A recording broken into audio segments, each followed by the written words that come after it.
We've got a couple of hundred people on now, guys. So we're going to get started as a thank you and as an appreciation of all of your time. As always, we're always very aware of you giving up your time, valuable time. And we always make sure this is going to be packed with ideas and things that you can take away and implement straight away. We've got two fantastic guests today as well, real experts to share some ideas with you. We're going to certainly be rattling your head around onboarding today. And like I say, giving you some things that you can really implement and apply to your business straight away. So guys, with no further ado, let's get started. So randomly, for a few months now, I've been looking for a basketball net for my son. We've moved house. Scarlett's got a netball. Leo wanted a basketball net. So I've been doing a lot of research. I need something movable. I found this company here, Forza, and they get the best review. So that one on the left-hand side is the one that I've got. And then this week it turned up in a box. And in fact, not all the bits were there. So I had to ring them up. And then they said, oh no, there's another box coming in 2 days' time. So then I got another box with all the parts. So I was panicked, but then I was encouraged because I got everything. And when I opened it up, I've never seen a set of instructions and things like it in my life. Everything was just dumped in one bag. And it was like, figure this out yourself. So every time I got to an instruction, which was really unclear, I had to like think, right, what's a 110 mil M8 bolt? And I had to measure the bolts every single time just to know I was using the right ones for that phase. It took hours and hours. And there was moments in it when I wanted to ring the person up who'd done the instruction book. I was absolutely steaming. Because all I wanted to do was slam dunk with my son. Not that I can slam dunk. I can't even jump off the floor anywhere near the height. But that's all I wanted to do was to get to that point. What was clear to me, very clear, abundantly clear, was that the people who have built this and designed it and created the instructions have never experienced building it. When we buy something, when we want to get something, we spend a long time trying to find the right thing. And we want to start getting the joy and the magic and the use out of that in the shortest time possible with the greatest experience possible. That's what we're talking about today, guys. When someone has made that decision to buy your service, how can we help them to unpack, to understand, and to have a fantastic experience to get them to that point where they can start using your product and service and getting the benefits from it in the shortest time possible? Now, I don't know if you ever come across Lego or you build Lego with your kids. We've got like Star Wars Lego and things. It's beautiful. They've invested so much time in thinking about how to build it. Every single thing that you need for that phase of the journey is packaged up, it's numbered, the instructions are super, super clear, which is, I think, a really good example of how a 43-year-old product designer who knows how to build things really struggled to build a basketball net. Yet my 11-year-old daughter, Scarlett, was able to build this. I can't remember how long it took her. It took her some time, but she didn't need any help, and she was able to perfectly construct it. And the doors open, everything, like the roof lifts off, the bonnet opens up. This is some real piece of technical genius there. That's what we're trying to talk about today, guys. How do we go from that journey from acquisition through to be able to use it? So the purpose of onboarding, and again, you're going to know a lot of these things. Some of these things are going to be recapping. Some of them are going to be new ideas for the first time. Please take lots of notes as we go through this. Take screenshots, steal what you want. You're going to get a recording sent out afterwards as well if you want to share it with your team. So we'll give you everything that we can. The purpose of onboarding, at the very base level, at the lowest possible level, is not to lose the client, okay? And I'm bringing Paul Barnes on soon to talk with us. And we will be talking about how we lost a significant client during the onboarding process. So this is not a joke. This is serious, not to lose the client. Fundamentally, it's to get the information and permissions you need to be able to deliver the services you've agreed. And if not the entire set of services, because certain things may take time, you may not be able to start delivering monthly management accounts, for example, until you've got all of the bookkeeping disciplines and the right software set up. So that may take 3 months before you get to that point. So, but you need everything to be able to do that, or at least the first wow moment. And you need to identify the first wow moment. So the wow moment for the basketball net was the first time the ball went through the hoop, right? What's the wow moment with you? And you may have different wow moments for different clients. It may be for, I don't know, someone in the construction industry, the first time they've sent an invoice off and got it paid without having to chase it up before the job started, right? So what's that first wow moment? Because that's the moment when they validated their decision to go with you. We need to be fully compliant throughout the onboarding process. I see this all too often. It becomes a tick box exercise that you think you're doing enough. And maybe you have until something goes wrong.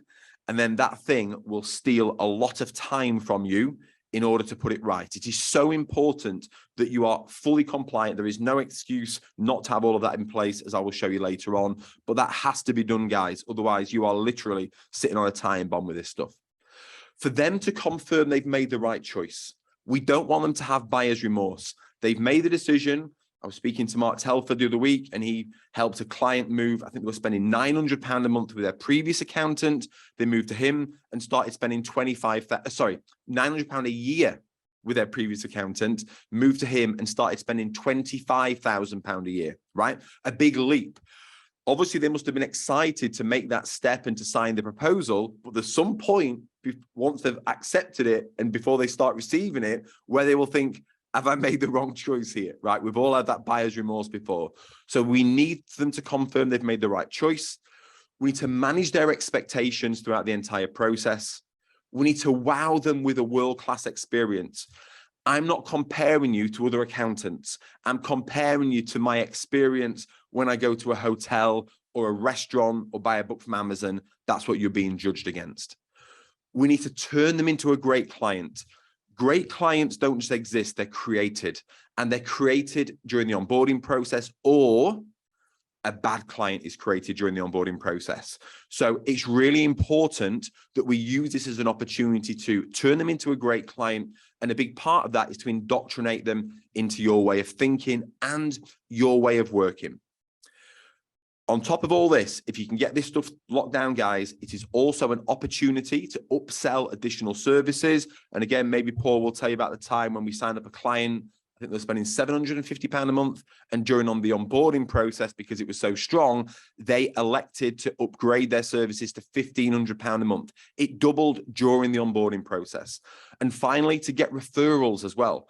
Not only can we sell more to existing clients, if you get this right, you can start to attract clients. That's when they're most excited about working with you guys. It's actually when they're most likely to start telling other people, because in doing so, it helps to confirm to them that they made the right decision. If they can help to convince others as well, then it confirms to them they made the right choice. Now, the problem with onboarding. The problem with onboarding is it always takes far longer than you think. You probably and unlikely don't have a dedicated resource, probably not a full-time resource or a dedicated person to fulfilling onboarding. You have even less resource at different times of year. So if you were to take a client on in December or January or February, they may be pressure times of the year when even if there was a dedicated resource, you may struggle to assign that resource during those times of year.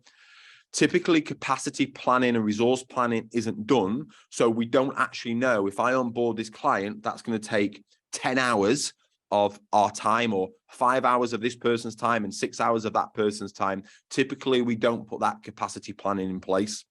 There are many unknowns that we've got to manage. Other clients, HMRC, their other accountant, their old accountant, perhaps HMRC, like trying getting them on the phone is a nightmare, as we've all experienced this year.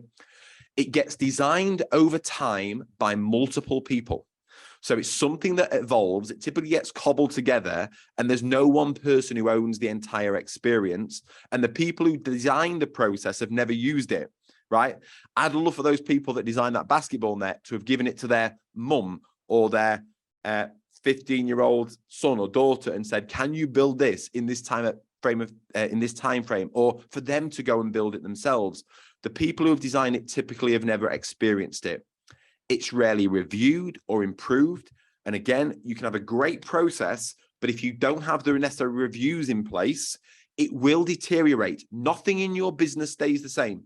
It's either getting better or it's getting worse. And if you're not actively making it better, I guarantee it will be getting worse, because you will have a member of staff at one point who will cut a step out of a process because they're late for something or whatever.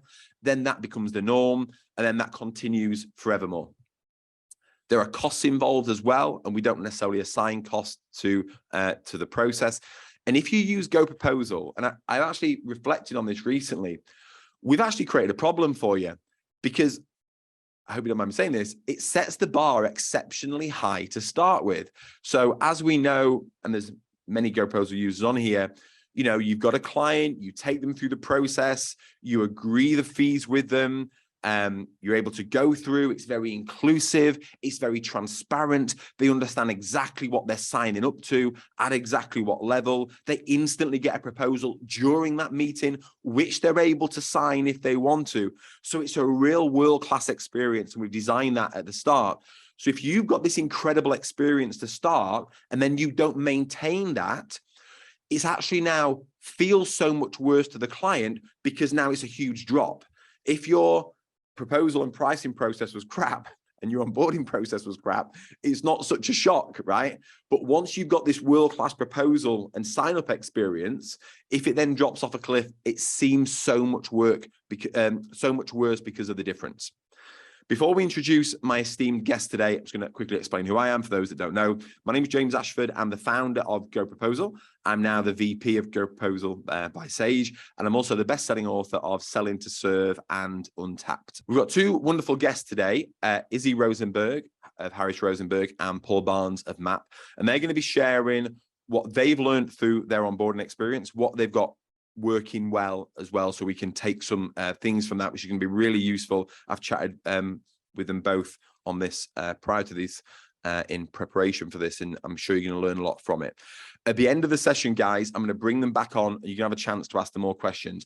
As they're going through this, please feel free to put your questions in the Q&A box, and we'll be able to go through them. So Izzy, if I can just invite you on, Izzy, I will stop the share at the moment. And if I can just invite you to, here he is. Hey, Izzy. Hi, James. How are you? Yeah, great. Thank you. Thank you so much for joining us. I didn't say this, but Izzy and Paul are both in Manchester. I've said that like a radio DJ for some reason. I don't know why, but Izzy's today joining us from Manchester, and it's sunny for once as well. Yeah, it's not raining. Yeah. We're winning. That's good, man. That's good. And as I say this, guys, just before I bring these two on, I always say this. No one's cracked it. No one's perfect. There is no perfect business out there. I don't care what anyone would have you believe. We're all work in progress, right? And what I love, especially about the GoProposal community, is everyone's willingness to kind of help each other, to throw a hand back down and to grab someone to help them up to that next level. And people, you know, feeling that it's a safe space to throw a hand up and get help up to the next level as well.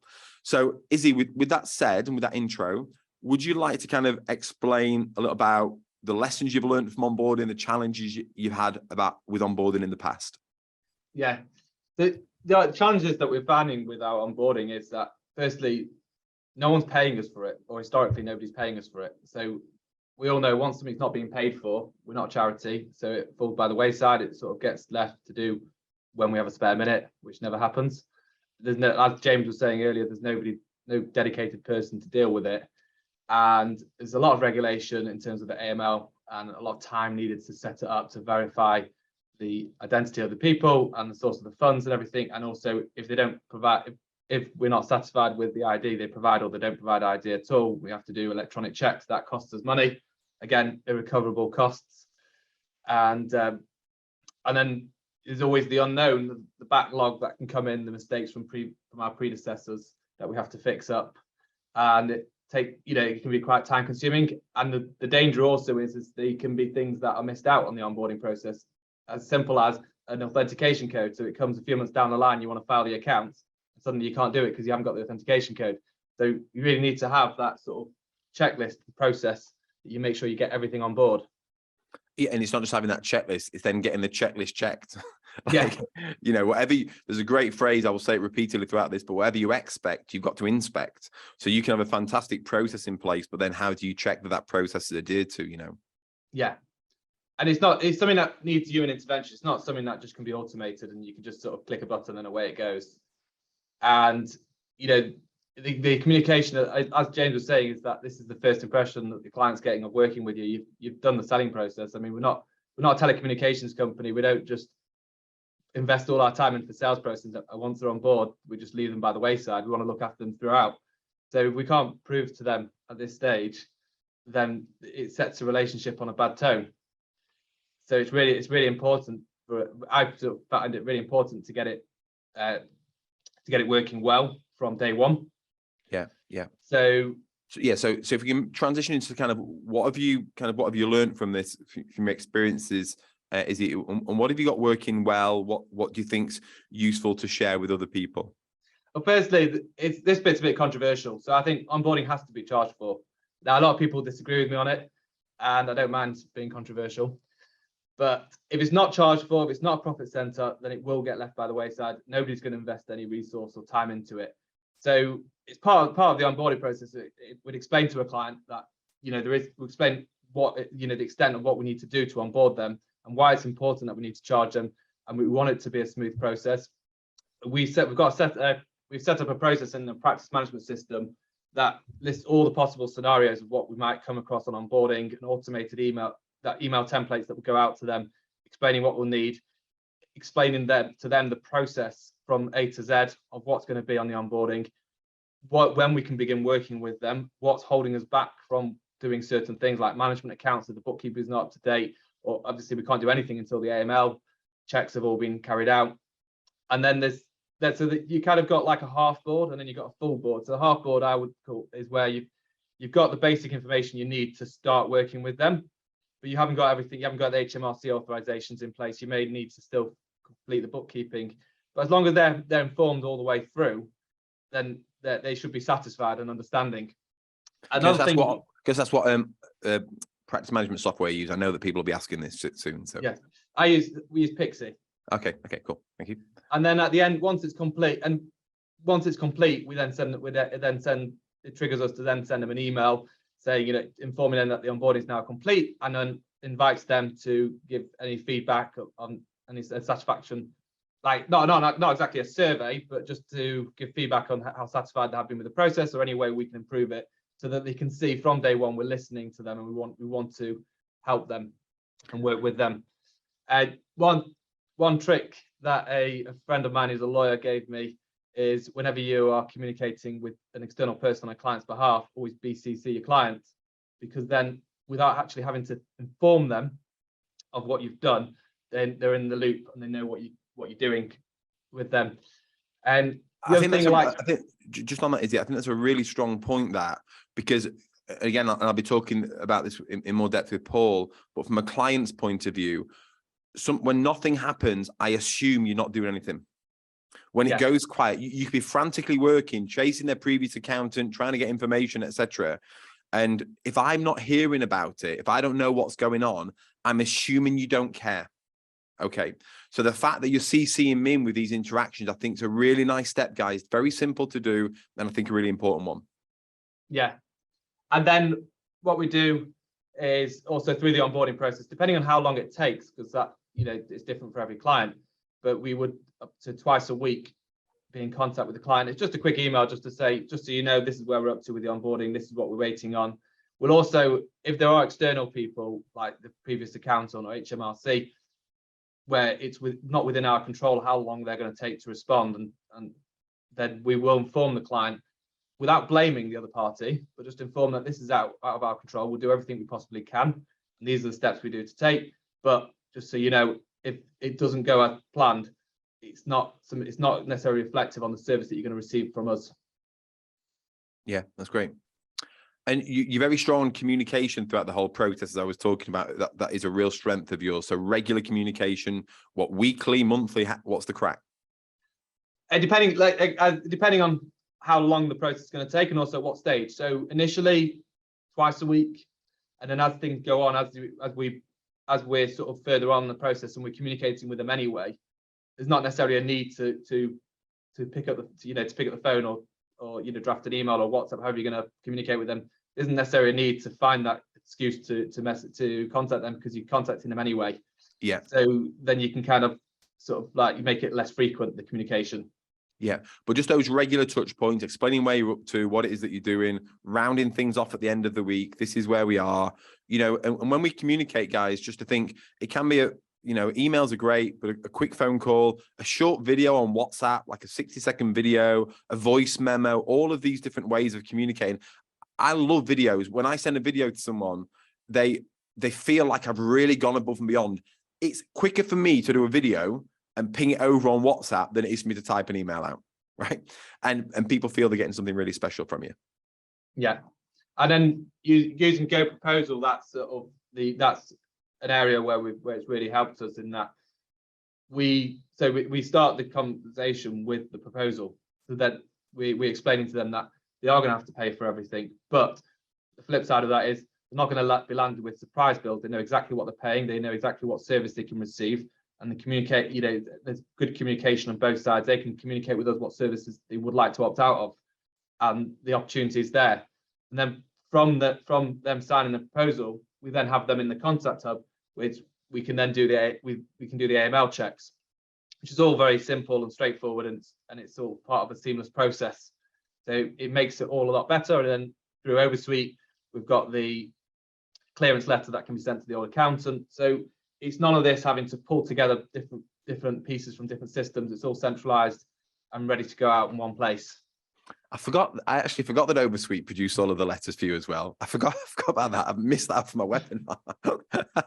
So Oversuite, for those that don't know, is our own engagement letter product that you can subscribe to once you have GoProposal. It's also going to become a standalone product very soon. And it also generates your professional clearance letters and your authority letters, etc., automatically based on the information in the system that you can just send off as well. I forgot about that. That's a great feature. Brilliant. Yeah.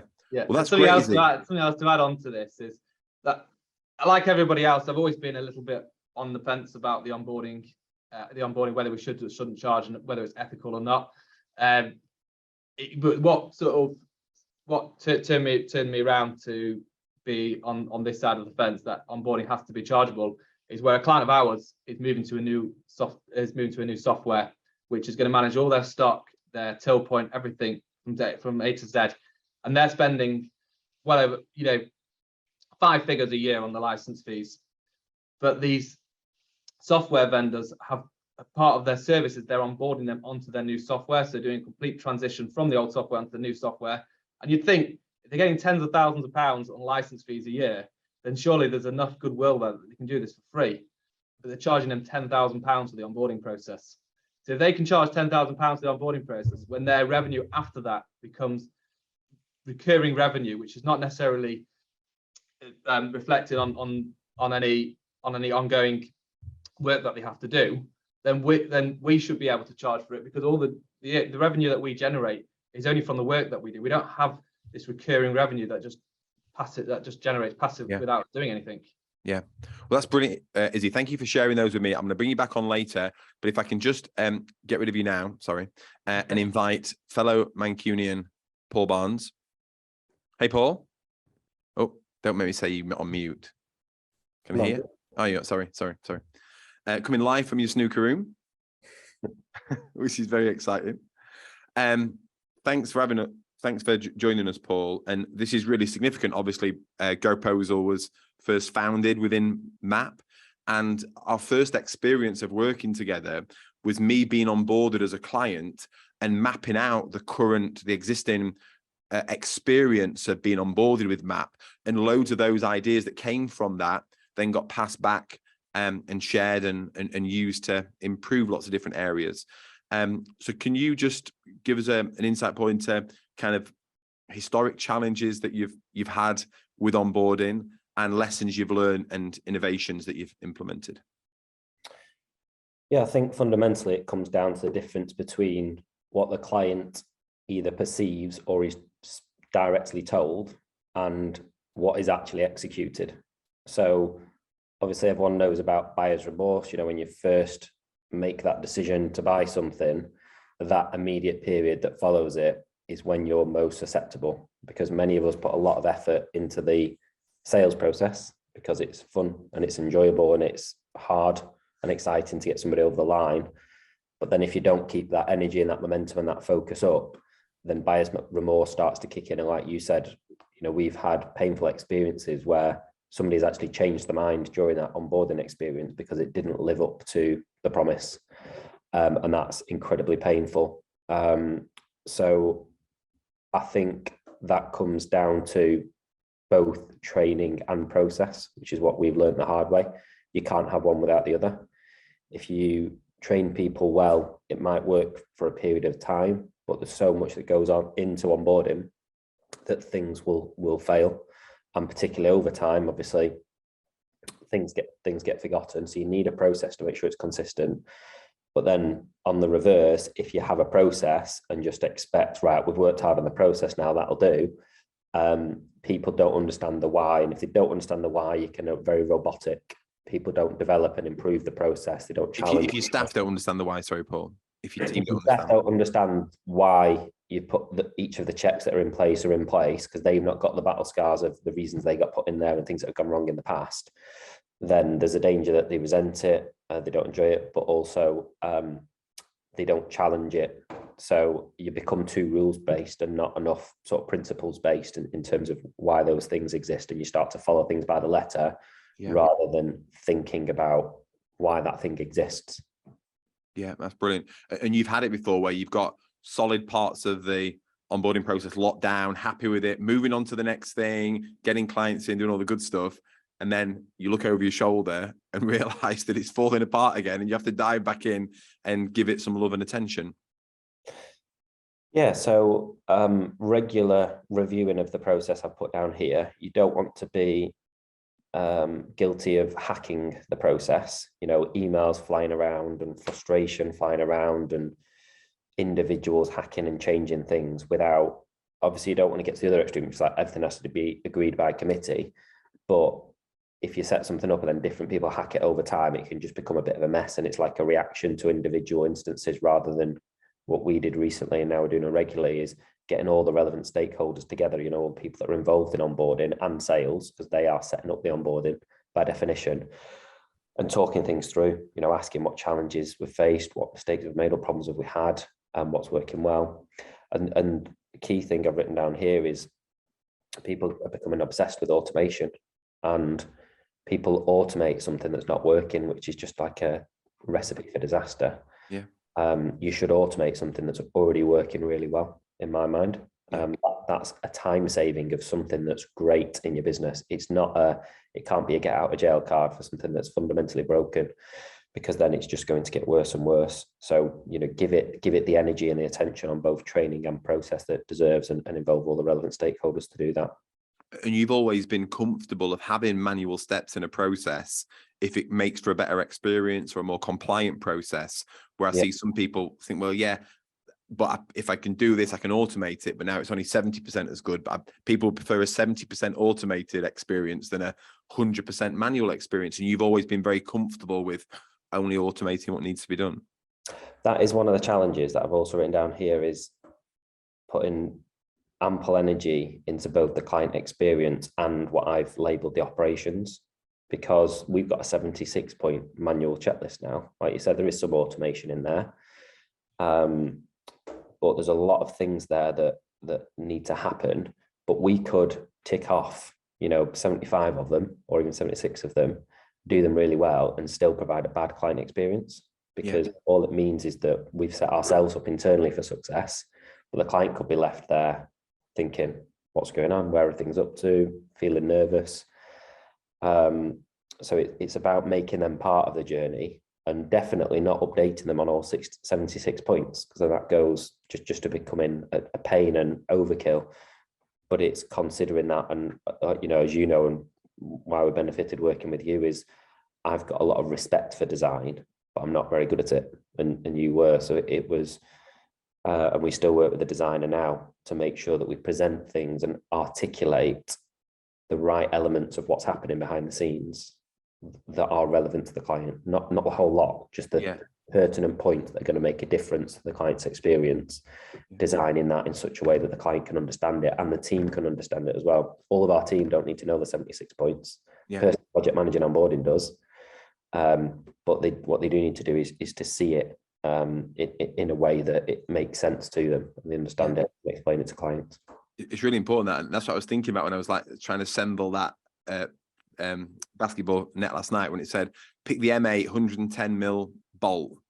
Well, You think, well, that's crazy. Who on earth would do that? And then if you reflect on your own processes, you use all your own terminology that means something to you, but that doesn't, you know, when you're saying, oh, if you receive the HMRC authorization code yet through and you're like, what are you on about? Well, whereas what it should say is, have you had the brown envelope yet from HMRC? Right. Open that. You know, it's about putting in a language that they understand. Yeah.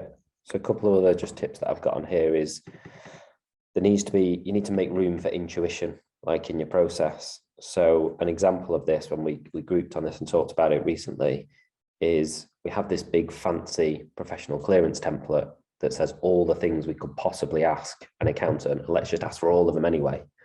But all that does is it creates a barrier between you and the previous accountant, because a lot of things on there are not relevant. You've overwhelmed them, and now they're going to take longer to provide the information that you need. And actually, some of it's not needed at all. Some of it's needed, but can come in a month. Some of it's needed, and we need it yesterday. So it's taking the time to respect the previous accountancy firm and make life easy for them. Yeah. The last thing you want to do is get to, you know, a day before payroll, and you've not got the payroll files that you need in order to run payroll. And actually, they provided you a load of other stuff that wasn't that time sensitive. So taking the time to work out what's time critical and put a time frame around things. And the way we've done it, people can make their own views in terms of project managing all of that, is to have the ongoing relationship owner taking responsibility from day one. They're going to be the person managing that client. So whilst there's lots of people involved and lots of checkpoints, they're responsible for overseeing that as a project and how it's communicated back to the client. Just on a quick one, Paul, is that a dedicated person to onboarding, or will they have another role as well, and then part of their responsibilities for onboarding that client? Yeah, so for us, it's a part of their role. So they're going to be the relationship owner. They're a qualified accountant who's going to be the client's main, what we call a finance partner ongoing. But we want them to be involved in the onboarding process, because they'll get a feel then for the business, a feel for the individuals involved, a feel for what's behind and what's ahead, and they'll take responsibility because their name is going against that client long term. So that's just the way that we do it. The other thing I've put on here is about getting access to the systems early, because as you said, you know, for all the benefits of GoProposal, one of the challenges is it can be very quick to sign a client up. So I had a 45-minute meeting with a client yesterday. So my process, we've got a hard stop, 1:45. Right, okay. So when do we get a proposal? So I'll do it now. And I did it in like 5 minutes and gave it to them. But the challenge with that is I've had 45 minutes to learn about their business, to listen to and believe in what they're telling me, because they always think the bookkeeping's done really well. They always think they've hardly got any transactions. They always think it's a simple business. So get into their systems early, which is their accounting system, but also things like the pension portal and things like that, and try and find those skeletons early, and don't wait until, God forbid, the VAT return needs to be filed. I got an email this morning from a new client, and they've just been told by the previous accountant that they've found that they've just noticed in their accounting system that they've got £600,000 worth of revenue over the last 4 quarters, but on the VAT returns, the bot 6 figure, which they filled in, the accountants, I think, has got £1 million worth of revenue in the last 4 quarters. It's like, well, how does that happen? They're obviously not running the VAT returns within zero. So there's so many things that, because you're used to doing it in a certain way, you sort of assume that other people will be doing that as well. And that can really come back to haunt you later. And it's you that ends up getting in the net from the client. And I think the biggest thing that I've learned is, because of GoProposal and because of what we term financial maturity in terms of educating our clients, when you educate them during that sales process, the clients start to become quite clever on how things work. And what that means is you've set the expectation high, and they'll be all over you like a rash. You know, people complain to us about things that they never understood. Yeah. You know, why is this number wrong on my balance sheet? Hang on, you never even looked at a balance sheet before. Yeah. And now they're putting it back on us, the things that we've taught them. And that's where we've had a real realization of that. And I think that's part of making sure that you explain the things that you're doing well as well. You know, people talk about bookkeeping being a thankless task and payroll being a thankless task. Find ways to bring the client on that journey and let them know all the things that are working well. Don't just set yourself up for the downfalls. Yeah. That's brilliant. Okay, Paul, I'm going to thank you there. And I'm going to ask you to just turn your camera off for a second, and we're going to bring you back towards the end for some more questions. We've got a few questions in here, but thank you for that, guys. So I've just got a few things now, some practical things, practical steps for you to take away from this, or certainly to consider. I was signed up by an action coach years ago, and one thing that they introduced to me was their concept of rules of the game. So this is not something that you have hidden away in an engagement letter. This is something you draw out and you have as part of your onboarding meeting. But what does working together look like? What does playing above the line at all times look like? What does accountability look like? And the fact that you have these yellow cards and a red card. And when I first got shown this as a client, I absolutely crap myself thinking I will be on my best behavior, because they tell you what they expect for you with meetings, how to turn up, when to turn up, how to follow actions, etc. And I was on my best behavior. They trained me to be a great client. And I know firms that implement this, it can seem scary because you think you can't be in control of your client, but you can. And it's actually comforting for the client as well, because you know the best way for this to work together. Something that they do in MAP, which Paul has really kindly shared. This is a big deal, guys. What he shared was here, very, very generous of him. This is MAP's onboarding brochure. So this was an idea we talked about a long time ago, but the idea that they communicate this to the client. You can even give them this during the proposal meeting or very shortly after, but it's a printed out physical brochure. They have the digital version as well, but it shows them what they're going to get. Now, MAP, the reason why you keep seeing agency, MAP have a specific niche of digital creative agencies. So everything is very targeted towards them, obviously. Quotes and testimonials in there again to support their decision, but explaining what the 3 things they need to do are for a quick start to get moving forward with it. What the activation process is going to be like, from completing the fact find to getting the direct debit signed, to arranging your onboarding meeting, signing off the data flow agreement, etc. Providing HMRC authorization codes, how long those things are going to take for them, controlling that data flow so they understand what's going to be happening throughout the journey. Then we go into real depth. And this is an idea that we had long ago, which was giving real visibility to clients over every step of the process. Even though people are scared to give this type of stuff away, it's like giving the recipe away effectively, so they understand everything that's involved. You can't expect them to value the process if you're not communicating what's involved with tax authorization, for example. So very simply explain to the client, powerful systems, dedicated people, selling the benefits of the system, how we're going to be supporting you for success moving forward, frequently asked questions, meet the team, etc. So just some really important parts there. And I think it's in here. It kind of talks about like how we're going to set this up for success, what success looks like. So I'm just going to thank Paul so much for sharing that. But there is something really beneficial about having a physical object that you hand to them. If you just picture this, guys, when you sell your services to a client, they don't get anything. It's not like they're driving away in a car. They might have spent 25, you're going to be spending 25 grand with you for the next 12 months, right? But they don't get to drive anything away, okay? They don't get to wear anything. They don't get to taste anything or drink anything. Having something physical gives a physicality to your offering. And so having them books that get printed in small print runs, I think they probably still use Mixam, M-I-X-A-M as a company. It's dead easy to use. You can design this stuff on Canva or bring in a professional designer to do it. Print it on Mixam in short print runs, like batches of 20, because obviously this type of stuff changes and the cost can be kept really low. Now, where this whole thing started was I was starting to, while we're having this webinar, was I was questioning onboarding and could we actually charge for it? That's what prompted us to do this. So I interviewed several of you guys, and I've got another interview that I'm going to show you shortly. And the findings of that was you can charge for it, and we should charge for it. It's not a question of ethics. A lot of people saying this, I found this ethically unacceptable. And by the way, I'm not trying to force people to charge for onboarding. You don't have to charge for it at all. And in fact, I've got a method of how not to charge for it, but kind of still communicate the costs of it, which I think you'll find really interesting. But it's about how can we have it scalable? That's the point of this. If you had to assign resource to onboarding your clients and you took on 10 new clients this month, that could grind you to a halt if you're not effectively resourcing it and charging for it.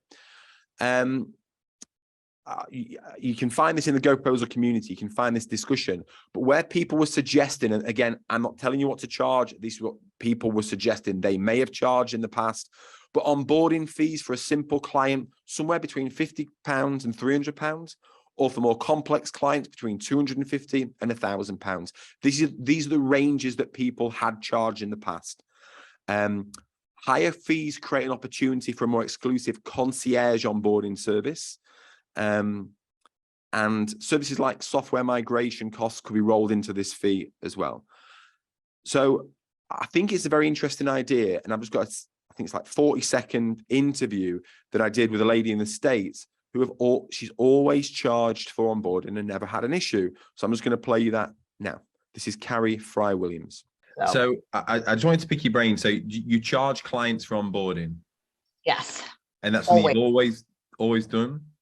Yes, always, since day one, no matter their size, whether it's when I first started, even if it was a $200 a month client, because they were a brand new little client, I always charge an onboarding fee.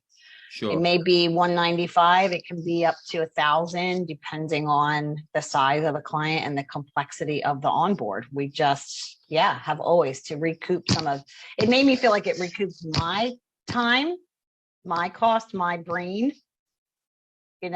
So and I've really not had a problem with it. So Carrie goes into more depth about that and how she does it and some of the nuances. It's about a 12-minute video. Levi, I know you listen to this.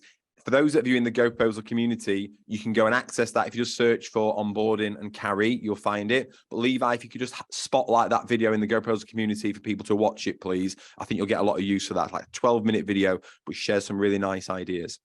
So what I want to do is just kind of bring this together and then invite some questions, guys. But how to boss onboarding? Have your current process properly reviewed and get feedback on it. And it needs to be someone experienced in it. So when I first signed up with MAP, what we did was we created something, have I got it in here, called an experience map. So what an experience map is I don't know what you have on the axis here, but effectively it's how your clients are made to feel. What is their experience? So if at the bottom you have crap or something else that you want to put, whatever you want, and up here is just amazing. How are they made to feel throughout your process? So obviously they come to you, they're having problems with their current accountant. They come to you and realize you're the choice for them. You present them some fees and some services. They get very excited about it. They then sign up your proposal and they now believe that this is going to solve all of their problems.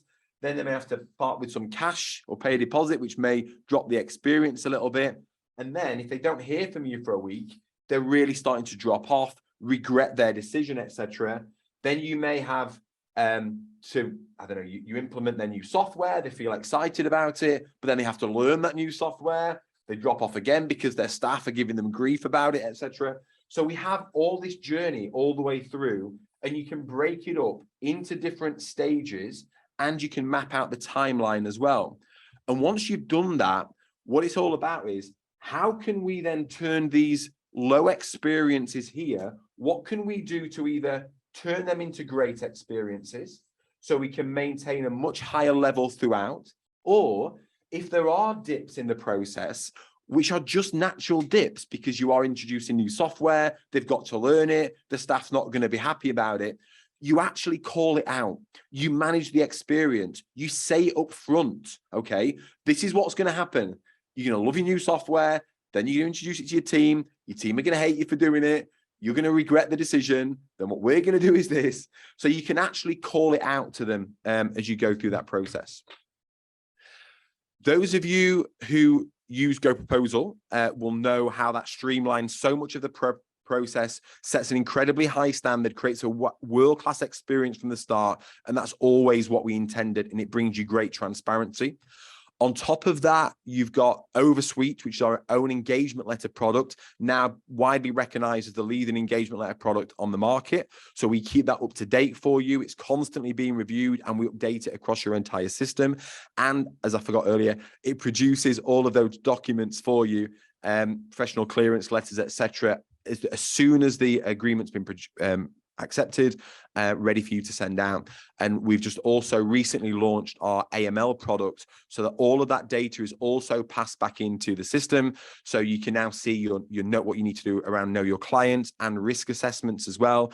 It shows you exactly what you need to do. It guides you through step by step. We've worked with arguably the country's leading expert on this to make sure it's of the very, very highest standards. And it's really blowing people's minds what they need to do. It highlights enhanced risks, gives you all of the guidance that you need around that as well, and shows you what's not complete and when it's all up to date. And this is not just an onboarding thing initially, but onboarding them into each new year as well. And this product is evolving all of the time.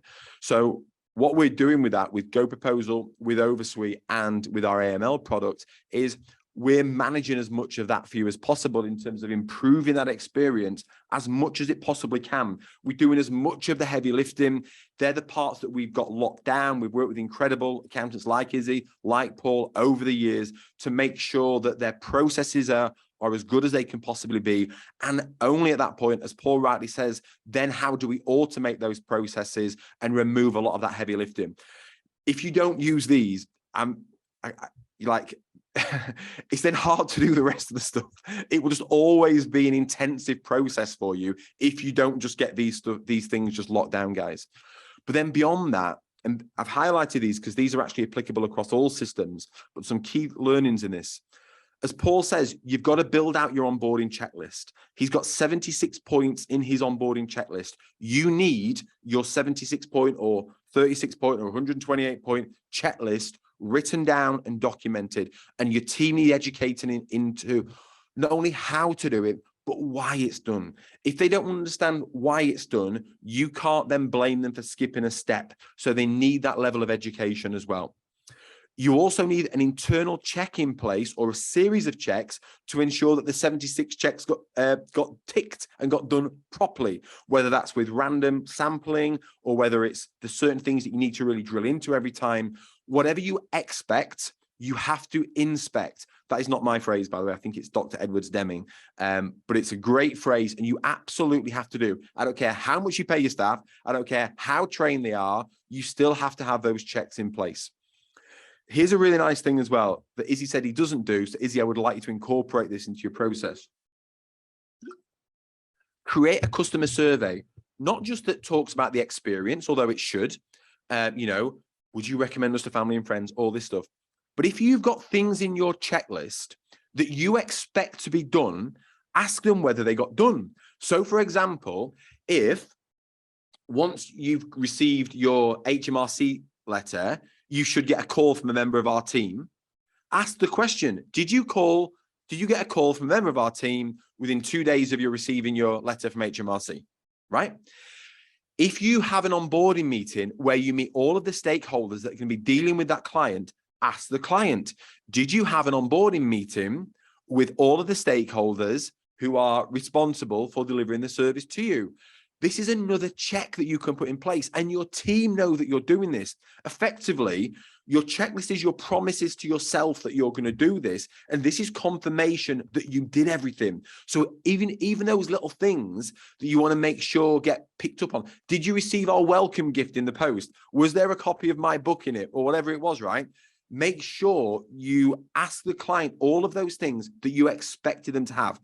So you do it as a two-stage survey. The first one is, was it a good experience? Would you recommend us to family and friends? Thank you. Would you now be happy to give us 2 more minutes of your time to give us some more information? That's when you then drill into the rest of that survey as well. It's a fantastic thing to do. I got hit with it recently when I bought a present for my wife and I got asked questions around how the salesperson dealt with me. Did I get offered a drink? Did this happen? Did that happen? And I'm like, that is brilliant. The fact that they're checking on all that stuff.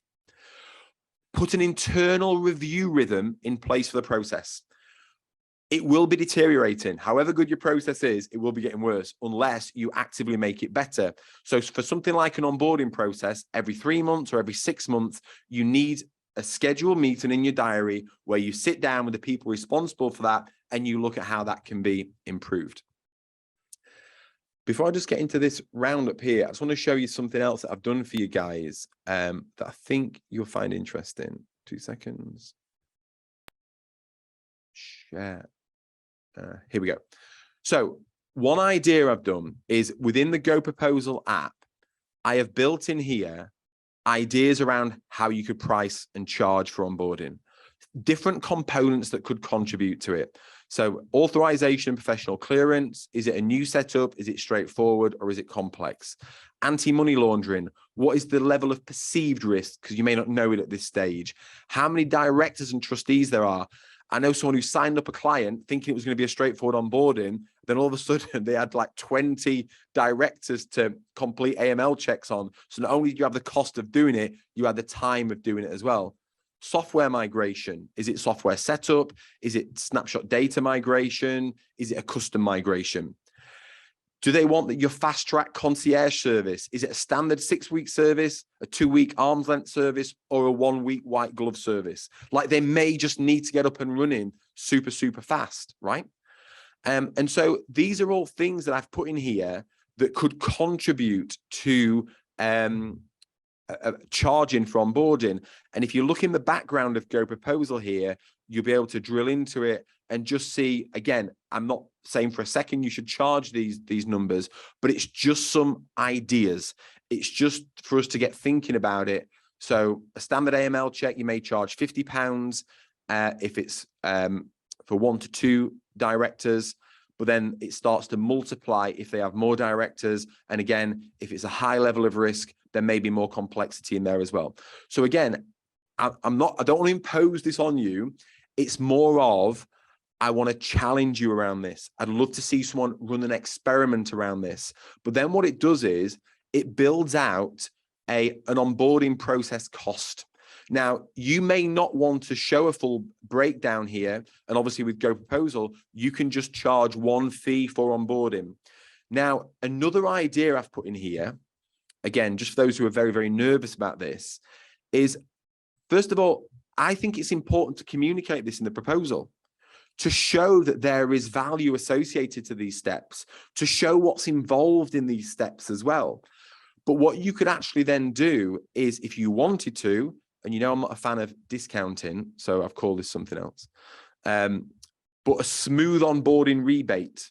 So what you could say is, right, so the cost associated to this is £650. There's certain costs that we have to pay out to onboard you, and there's certain things that take time for us to do as well, such as chasing your previous accountant, chasing you for information, etc. However, if you are prompt in giving us all the information that we need, and if you make this journey easy, and if we can get all the information in a fast way, then what we can do is at the end of the process, we can rebate that by, I don't know why that went down there.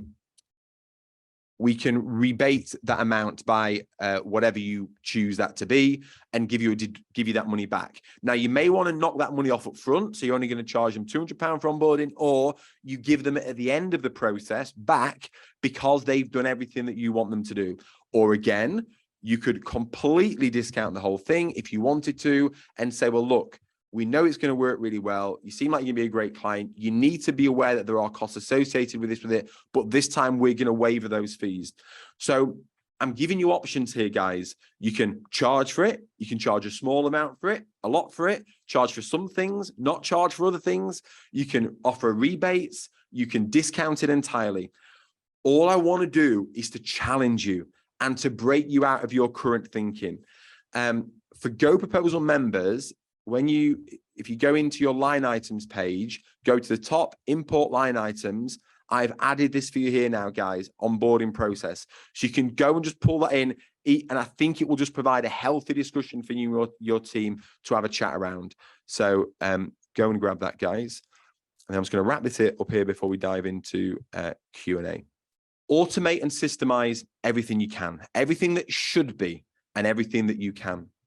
Create incredible experiences. The ultimate reason for systemizing is, yes, to make it smooth, yes, to make it predictable, yes, to be easily manageable, scalable, etc.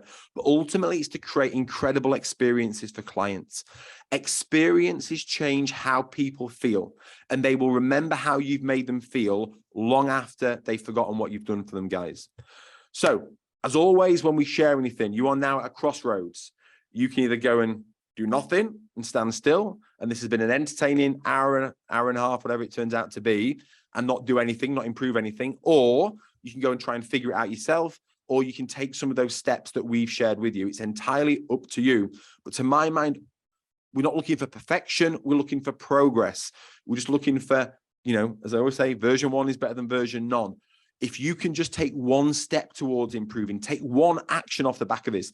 Taking notes is great. But taking notes won't change anything in your business. Only if you take action, and hopefully you're suitably fired up off the back of this to take an action now. And I just love this video because sometimes we can be focused and with the best will in the world, we think we're going to do it with the best intentions and we go for it and boom, we don't necessarily make the breakthrough. So please use the support that you can get around you. Obviously, I'm sharing with you how we can help you with GoProposal, with Oversuite, and with GoProposal AML. We solve huge chunks of this for you guys. So please just go and get that and get started with that. Thank you, genuinely thank you. But as a thank you, I'm also going to make both versions of my audiobooks available to you all for free, for you to share with your team. Levi's going to get copies of those to you all as well, just as a genuine thank you for committing this time. And now we're just going to move into some questions, guys, with Paul and Izzy. So if I could just invite Paul and Izzy to rejoin us. And this is the first time you've met, even though you live so close. Yeah. Let's go around again. Where in Manchester are you? Our office is based in Salford near Chapel Street. All right, literally around the corner then, Yeah. Yeah. Have a game of pool.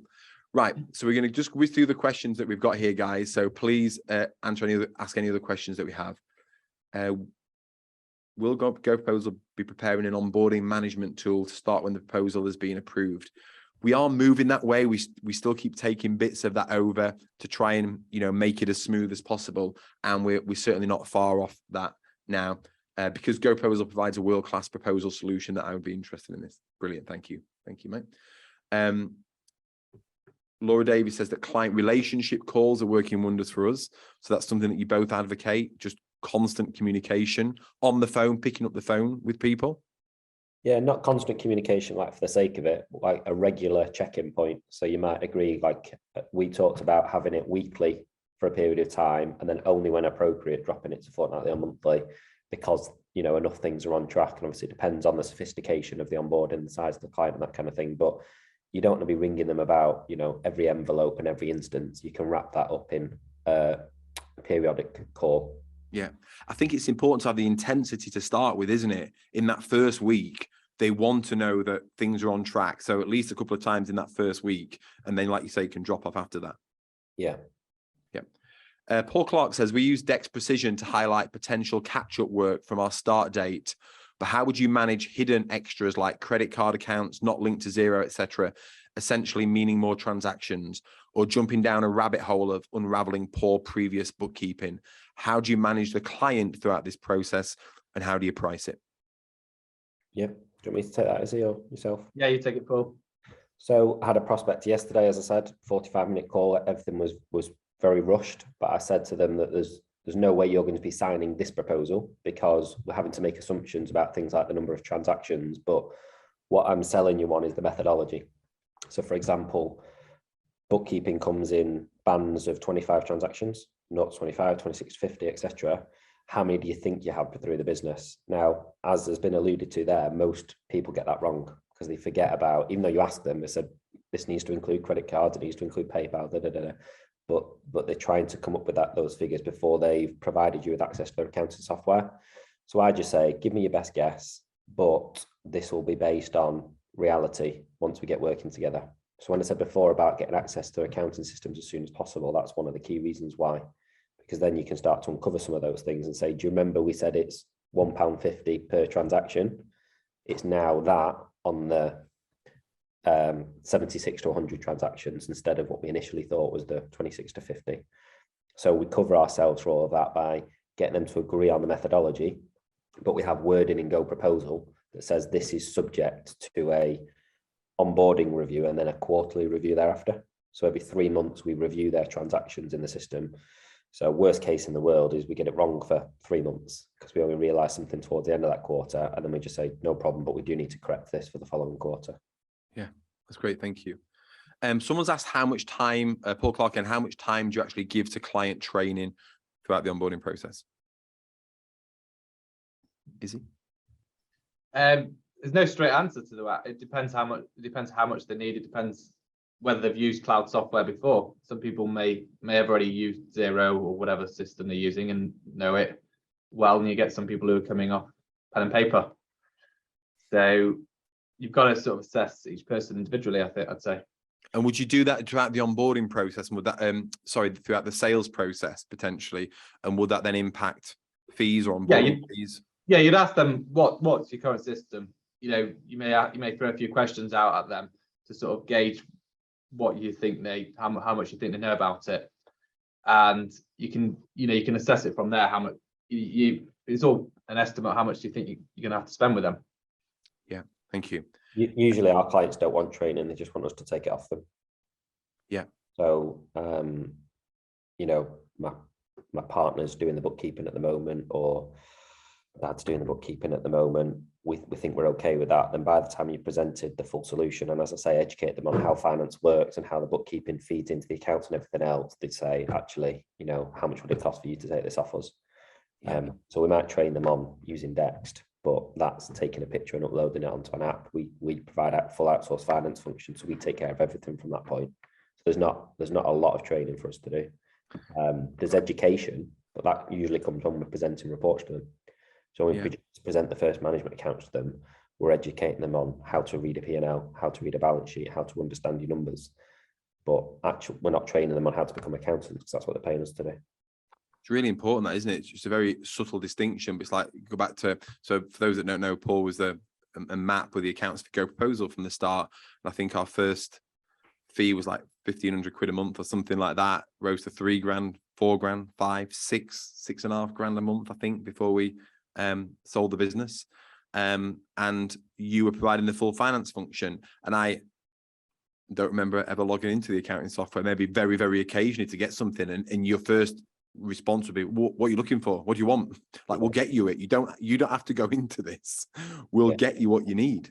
Like, yeah. And we do have some clients that like to have a play, and that's fine. You know, we need to be able to understand the individuals, and it's not just a one size fits all. Like, some people will want to go in and have a look and play with the data, and that we're fine for them to do that, but we don't want them getting too embroiled in like how things work and the detail, because they're paying to not have to know that stuff and to be a business owner. And a managing director and a business owner should not be getting involved in that level of detail. Yeah, and I think sometimes the reason why that happens is because you haven't sold them enough in the first place. Like, you haven't dared go over it. Say, oh, we'll train you in how to do this. You can do all that, and you're actually setting the relationship up to fail from the start if you do that. Yeah, that's great. Thank you. Everyone's really thanking you as well, guys. By the way, for all of your feedback. Can we get a copy of the map brochure, please, Paul, from Paul Clark? It's fine. Yeah, you've got it, haven't you? So do you want to just? You sure you have? I mean, that's a big thing. That, are you happy to share that? Yeah, I don't. You can message me afterwards if you thought about it. It's actually, I don't feel happy. But no, it's fine. I've shared it with people before, so that's really kind, Paul. Thank you. I know a lot's gone into that. Thank you. Izzy from Carolyn Birchall. Hey, Carolyn. Carolyn's down south. I've forgotten where I actually went to last week to see her. Runs a brilliant firm down there. I went to see her and just had a great time with her and her business and her and her staff. Just genuinely great, guys, to see you guys and the work that you do, you know, just trying to push yourselves forward and just be a little bit better month on month. Honestly, it's just so humble. I've got shivers thinking about it, just going down and just meeting people who are genuinely on the front line, actually doing it. And just wonderful to have them as part of our community. Thank you, Carolyn. She asked a question here to Izzy. How do you handle client objections to paying for onboarding? Communication. They just need to explain to them why it's important to charge for it. Explain that, you know, reflect it back onto their business. Whatever they do, would you be willing to give your customer a free service? We wouldn't suggest you do that. So we've got to set the example here, and we can't possibly give away all of this time without being charged, without being paid for it. Paul might have a rebuttal against that. I'll bring you Paul in, Paul, but just 1 second. We introduced within GoProposal, you have the concept of an alignment fee. So the alignment fee is when you onboard a client partway through their financial year, and for services that you charge that you deliver annually but charge monthly for, it would mean they would have missed, let's say you bring them on in month 4, they've missed those first 3 months payments. Until we started doing this, I don't think there was any or many accountants out there that actually charge for those missed payments. We did. So we have it as an alignment fee, and we get it where, you know, a client could have visited 3 firms in that day. You're the only firm charging an alignment fee, and you're saying, because there's value in it. This is why we're doing it. And you have to stand up and justify those extra things. You can't have leakage, you know. So years ago, that was a concept that really challenged people. Now it's just a convention that we use. Paul, I know you've got a challenge around charging for onboarding. Well, the reason that we charge for it is because we're demonstrating significant value. I'm not sure I've come to terms with charging for professional clearance and anti-money laundering, to be honest, because, you know, we're hopefully buying 10-year relationships or more. Like, we don't mind doing some administrative work up front to make sure that we are set up to be able to service that client. But at the same time, you know, I think that the highest fee we've charged about £4,500 to move a client onto zero.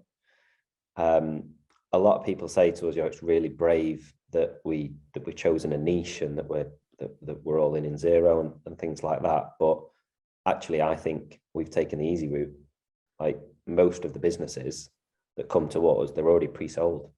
You know, we're not talking to them about why you should use cloud accounting and why cloud technology is safe. They're saying, we've heard about you and we really want to move to zero, or we really want to make better use of zero. And then the next thing is, we know that comes at a cost.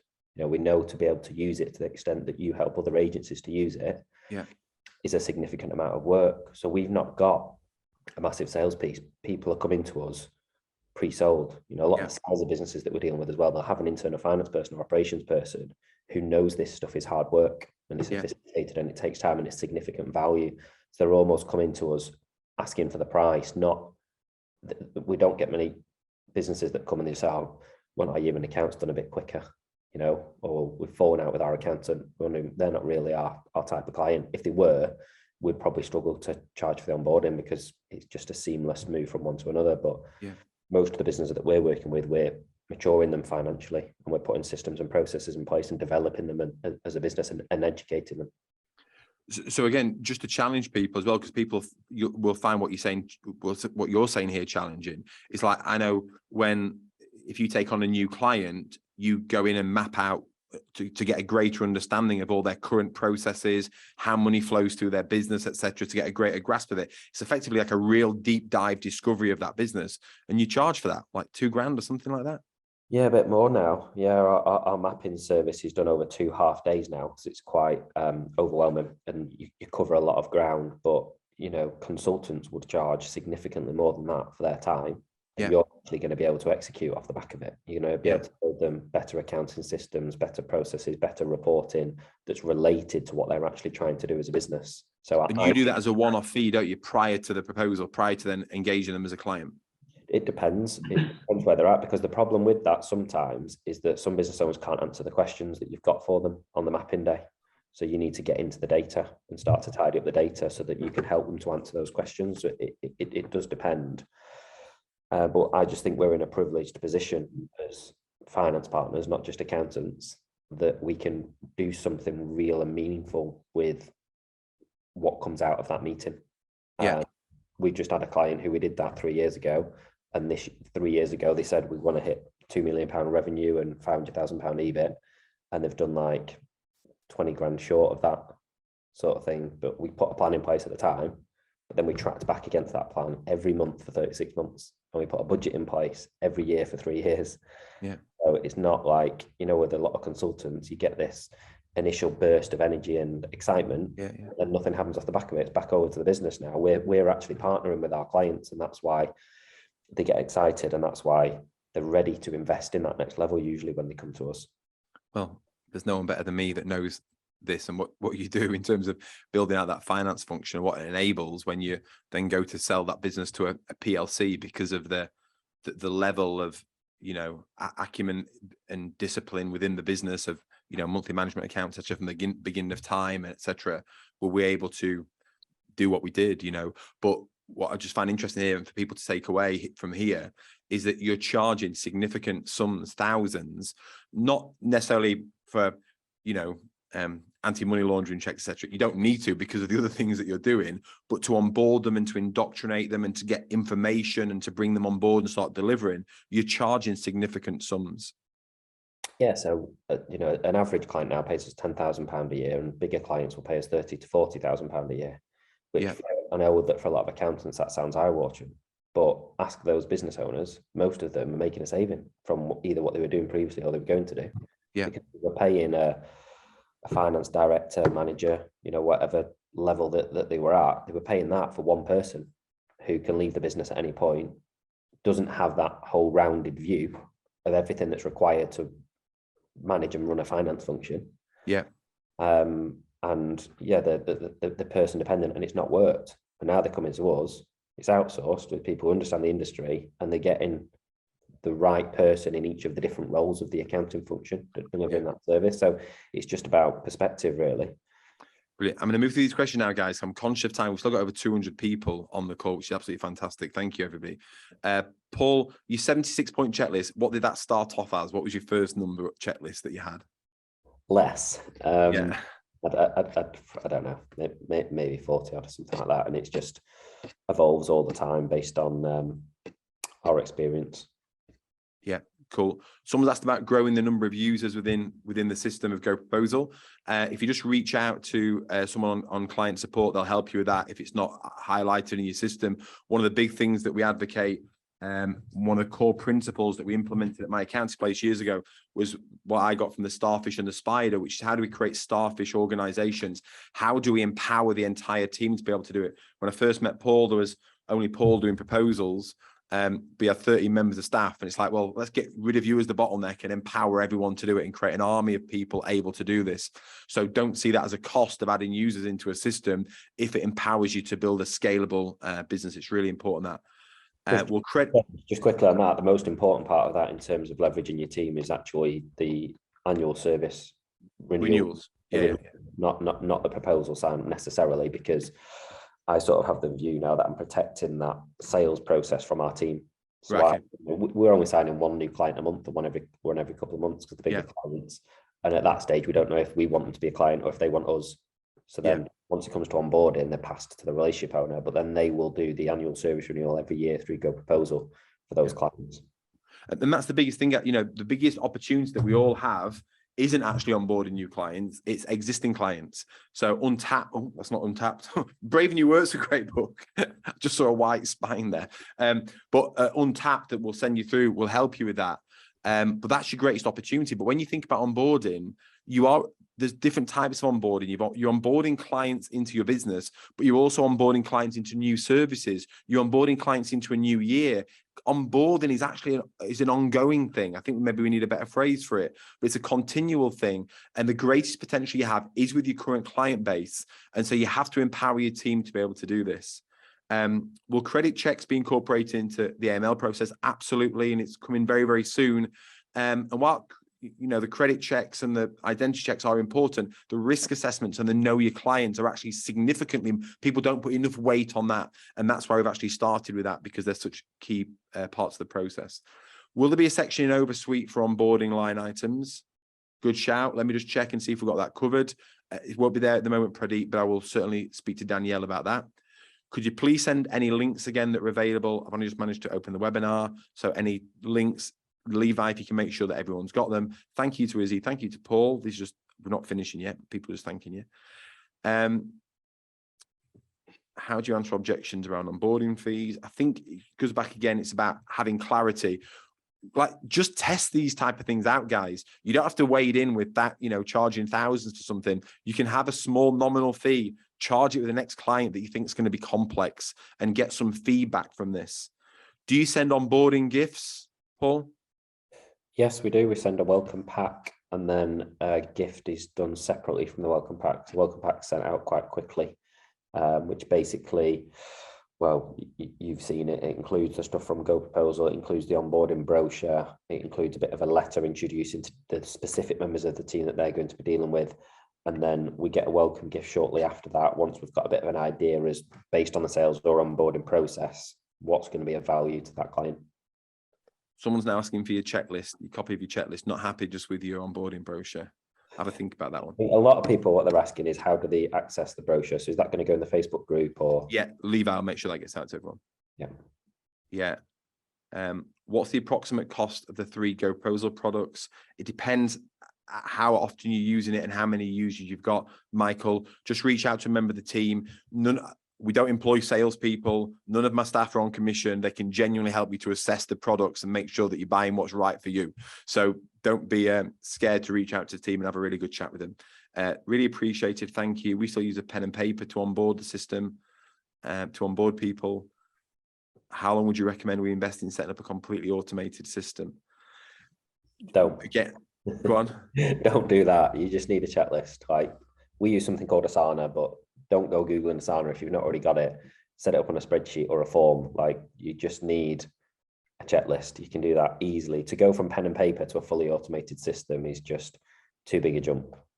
We've gone automated and then reverted back a little bit to just a checklist in Asana, but it could exist on a spreadsheet or anything else. Yeah. When people are talking about this, like, how do you sell it to, when we're talking about how do you deal with objections? If you go into a meeting, whatever it is that you're doing, afraid of handling objections, I think you're going about it the wrong way. You should going in thinking, how do we sell this to the client? And the first sale that needs to be made is to yourself. Like, if you're not sold on this, if you're not sold on your onboarding process or charging for it, you maybe need to improve your onboarding process, like make it a genuine world-class, fantastic experience. And then you may feel comfortable charging for it. You know, the equivalent of going to an airport and going in a hotel lounge beforehand. Like, there's many areas of the world where people charge for onboarding services. You know, I paid for a concierge service with my bag the other day, whereby I was able to carry it through the airport, and they then took it off me and put it on the plane when I was at the plane. And then they brought it back to me as I left the plane. I paid extra for that because I didn't want to have to mess about with baggage, but my bag was too big to put on the plane. There's many concepts where you charge for onboarding. People thanking us for taking the time to do this. Thank you for that. What practice management system do you use, Paul? We use a combination of Asana. We do a lot through Asana now. So we have repeating jobs set up with subtasks in there of all the processes that are required. We build a lot of what we call playbooks in Google Docs to explain how the processes work for training purposes and following the process. And we do our automation and CRM through Infusionsoft. Yeah, cool. Thank you. Zafar has asked about how the pricing works for onboarding within GoProposal. Because GoProposal encourages you to charge monthly, I've put them in as one-off costs. But again, they're just things to challenge you and to have a think about. Final question, when do you do the annual review, Paul? Is it in the first month after the new accounting year, or when the accounts are completed? We start the process 3 months before the client's year end. And the reason we allow 3 months is because we get what we call client coordinator to do the admin of drafting the proposal in GoProposal based on the client's current service range. So all of our invoices are fed in from GoProposal into Xero, and they list exactly what services the client signed up to. So the client coordinator goes in, they build GoProposal based on the current services, and then the relationship owner reviews that and decides whether anything needs to change for the following year. They might also at that point, as well as changing things like parameters, like I said before, number of transactions, revenue band, things like that, they might also feel that the client's going to benefit from other services. So the reason we leave that window is that they can then reach out to the client with time on their hands and say, I'd like to have a meeting to look at the accountancy solution for next year. I don't like to talk about it as a proposal. You're helping them to have a more mature finance function. So you can have that meeting then to review the things that they've received so far, any problems, any benefits of that, what they're missing, maybe what the people in the business are still spending too much time doing, and explain the other ways that you can help them to do that. So then you're giving time, as opposed to saying at 5 minutes to midnight, the day before the year end, your invoice is going up tomorrow, because that's what happens to us on the first day of the new accounting year.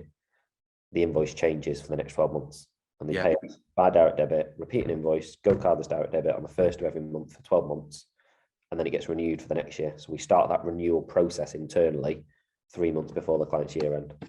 Yeah, that's brilliant, Paul. Thank you. Guys, I'm going to be respectful of your time. Thank you, Paul. Thank you, Izzy, for giving your time up today and for sharing really valuable insights and some of those hard-fought lessons from your firm. They're really appreciated and will hopefully help people to shortcut their growth and their development. As I said earlier, guys, if you've just taken notes from today and you don't actually go and do anything, then you've wasted your time. Only if you take action will you move your firm forward. It's 37 minutes before 12, before you go and have some lunch. I would strongly advise you that in these next 37 minutes, go and do something. Go and do one thing. We'll send you out some links if it's to go and download the book. If you're an existing GoProposal member and you want to go and import those line items, if you're an Oversuite user and you want to go, someone was asking where they can go and get the professional clearance letters from, go and do that. If you're not with us yet, just start a free trial and go and see what it's all about and what everyone's talking about here. And if you're with GoProposal and you've not signed up for Oversuite or AML, you're missing out on huge things that can massively save your time, create far more powerful, incredible experiences for your clients, and ensure that you're fully compliant throughout that process as well, especially with AML. Like, it's the one thing that can really cause you some legal issues if you don't get all of that done, and as an ongoing basis as well, not just with the company, but with all of the people of significant interest within that company as well. So go and grab all of these things as Paul and Izzy have. And like I say, if you to build that momentum, just do something now is what I would really encourage. Paul, Izzy, thank you so much for giving up your time today and for sharing things. And as a final request for anyone on here as well, if there was one thing that you gleaned today, one thing that you've taken from this that you are going to implement, we'd love you to share that on social media. Tag Paul in, tag Izzy in, tag myself, tag GoProposal, and go and share that one key learning for other people to benefit as well. Guys, thank you so much. Thanks, everyone. Yeah, thank you.